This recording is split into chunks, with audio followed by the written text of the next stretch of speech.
Hi കൂട്ടുകാരെ, എല്ലാവർക്കും my art സ്റ്റോറിയുടെ പുതിയൊരു വീഡിയോയിലേക്ക് സ്വാഗതം. ഇന്നത്തെ വീഡിയോ ക്ലേ ആർട്ട് ഇഷ്ടപ്പെടുന്ന കൂട്ടുകാർക്ക് വേണ്ടിയിട്ടുള്ളതാണ്. വളരെ എളുപ്പത്തിൽ 2 വളകൾ നമുക്കിവിടെ ഉണ്ടാക്കിയെടുക്കാം.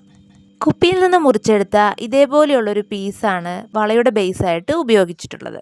ഒന്നാമത്തെ വള ഉണ്ടാക്കുന്നതിന് വേണ്ടി കുപ്പിയുടെ ബേസിലേക്ക് 7000 ഗ്ലൂ ഉപയോഗിച്ച് ബ്ലൂ കളർ ക്ലേ നന്നായിട്ടൊന്ന് പൊതിഞ്ഞു കൊടുക്കുന്നുണ്ട്. നല്ലൊരു ഫിനിഷിംഗ് ഷേപ്പ് കിട്ടിയതിന് ശേഷം ക്ലേ ടൂൾ ഉപയോഗിച്ച് ചെറുതായിട്ട് ഹോളിട്ട് കൊടുക്കുന്നുണ്ട്. ഇനി കുറച്ച് റെഡ് ക്ലേ ബോൾസ് ഉണ്ടാക്കി എടുക്കാം. അതിനെ നമ്മൾ ചെയ്തിരിക്കുന്ന ഹോളിലേക്ക് 7000 ഗ്ലൂ ഉപയോഗിച്ച് ഒട്ടിച്ചു കൊടുക്കാം. അങ്ങനെ നമ്മുടെ ഒന്നാമത്തെ വള ഇവിടെ റെഡി ആയിട്ടുണ്ട്. ഡ്രസ്സിന് മാച്ചായ കളറുകൾ ഉപയോഗിച്ച് വളരെ ഈസി ആയിട്ട് കൂട്ടുകാർക്ക് ഇതേപോലെ ക്ലേ വളകൾ ഉണ്ടാക്കിയെടുക്കാവുന്നതേ ഉള്ളൂ. ഡിസൈനിങ്ങിൻ്റെ കാര്യത്തിലാണെങ്കിലും കൂട്ടുകാർക്ക് ഇഷ്ടമുള്ള ഡിസൈനുകളിൽ പലതരത്തിലുള്ള വളകൾ ഉണ്ടാക്കിയെടുക്കാവുന്നതേ ഉള്ളൂ. രണ്ടാമത്തെ വളയുണ്ടാക്കാൻ കുപ്പിയുടെ ബേസിലേക്ക് ഇഷ്ടമുള്ള നെയിൽ പോളിഷ് വെച്ച് ഒന്ന് പെയിൻറ്റ് ചെയ്തെടുക്കാം. അപ്പോൾ ഈ വളയ്ക്ക് ഞാനിവിടെ അടിച്ചു കൊടുത്തിട്ടുള്ളത് പച്ചപ്പിനെ സൂചിപ്പിക്കുന്ന ഗ്രീൻ കളർ നെയിൽ പോളിഷാണ്. ഇനി കുറച്ച് വൈറ്റും റെഡും ക്ലേ ബോൾസുകൾ ഉണ്ടാക്കിയെടുക്കണം.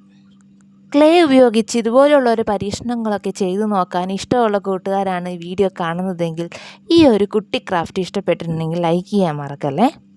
അതുപോലെ തന്നെ കൂട്ടുകാർക്ക് ഇഷ്ടമുള്ള ഡിസൈൻ ഇതിൽ ഏതാണെന്നുള്ളത് കമൻറ്റ് ചെയ്യാനും മറക്കരുത്. കൂട്ടുകാരുടെ വിലയേറിയ സപ്പോർട്ടാണ് ഓരോ ദിവസവും ഓരോന്നുണ്ടാക്കാനുള്ള പ്രചോദനമാകുന്നത്. രണ്ടാമത്തെ വളയിലേക്ക് പൂവിൻ്റെ ആകൃതിയിൽ ക്ലേ ബോൾസ് ഒട്ടിച്ചു കൊടുക്കാം.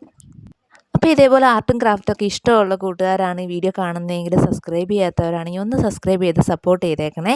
സ്വന്തമായി ഡിസൈൻ ചെയ്ത് വളയിടാൻ ഇഷ്ടമുള്ള കൂട്ടുകാരാണെങ്കിൽ വേഗം തന്നെ ക്ലേ എടുത്തോ ഉണ്ടാക്കി തുടങ്ങിക്കോ. കയ്യിൽ പാകമായ കുപ്പികൾ കാണുമ്പോൾ അതൊന്നും എടുത്തരുത്. സേനക്കാർക്ക് കൊടുക്കാൻ നിൽക്കണ്ട. ഇതേപോലെയുള്ള വളയൊക്കെ ഉണ്ടാക്കിയെടുക്കാം അല്ലേ കൂട്ടുകാരെ. അപ്പോൾ എല്ലാ കൂട്ടുകാർക്കും ഇന്നത്തെ ഈ വീഡിയോ ഇഷ്ടപ്പെട്ടു എന്ന് വിശ്വസിക്കുന്നു. അപ്പോൾ ഇഷ്ടപ്പെട്ടാൽ മറക്കാതെ ലൈക്ക് ചെയ്യണേ. അങ്ങനെ നമ്മുടെ രണ്ടാമത്തെ വളയും നമ്മളിവിടെ ഡിസൈൻ ചെയ്ത് കഴിഞ്ഞിരിക്കുകയാണ്. സ്വന്തമായിട്ട് ഡിസൈൻ ചെയ്ത് വളയൊക്കെ ഇട്ടിട്ട് ഒരു ഷോ ആയാലോ. എനിക്കെന്തായാലും 2 വളകളും ഇഷ്ടമായി. കൂട്ടുകാർക്ക് ഇതിൽ ഏറ്റവും ഇഷ്ടപ്പെട്ടത് ഏതാണെന്നുള്ളതൊന്ന് കമൻറ്റ് ചെയ്തേക്കണേ. അപ്പോൾ അടുത്ത ഇതുപോലത്തെ വീഡിയോ ആയിട്ട് ഞാൻ വീണ്ടും വരുന്നതായിരിക്കും. അതുവരേക്കും എല്ലാ കൂട്ടുകാർക്കും ബൈ ബൈ.